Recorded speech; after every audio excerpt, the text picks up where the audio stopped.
Knit front and back is a one stitch increase that's often used in knitting, and it creates a tiny little purl bump when you make it. So you can see here right above my thumbnail, I'm pointing at the purl bumps. I know they're probably a little bit hard to see on this video.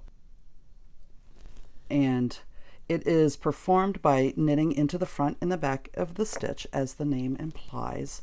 I'm going to knit up to the spot where I've done it in this swatch, and I will show you how to do it both Continental style and English style. And then I will show you another very similar increase that does not cause that little purl bump. So here I am getting ready to do my knit front and back. I'm going to knit into the stitch like normal. This is Continental style, but not slip it off of the left-hand needle. Then I'm going to go into the back of the stitch, like so, and knit again. And then slide it off my stitch. So where there was one stitch before, there's now two stitches. And you can see the little purl bump here on the left stitch, right below the needle. And this one looks kind of like a knit stitch. This one looks kind of like a purl stitch. Now I'll show you how to do it English style.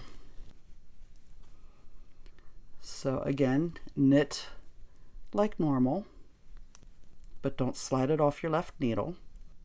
Then go into the back of the stitch from the top, or from the right to the left, and knit into the back of the stitch. And now we'll slide it off the needle. And you can see, even though it's two different methods, it looks exactly like the way I did it Continental style. Now, there is an alternative to this stitch that's very similar, but does not create that little purl bump. And sometimes that bump is nice for decorative purposes, but other times you'd rather have a smoother increase. And there are other increases you can do, but if the pattern calls for knit front and back, this is a real simple one that you can substitute instead of the knit front and back. So it's called knit front slip back. I'm not sure why people say slip back because, well, I'll explain that in a second. So it starts out exactly like the knit front and back. So you knit into the front, and then you insert your needle, and this is why I don't know why they say slip back, because this is the part that does not matter. It does not matter if you insert your needle in the front of the stitch or in the back of the stitch. But instead of knitting into the back like you do for a knit front back, you simply slip it. And that's a two-stitch increase that does not create the little purl bump like the knit front and back. So let me show you that again. So you knit into the front like normal, then you put your needle in the stitch and slip it. And I will show that English style now.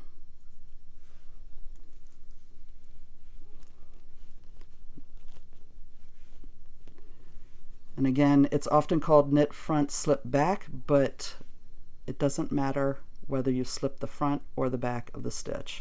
So knit like normal,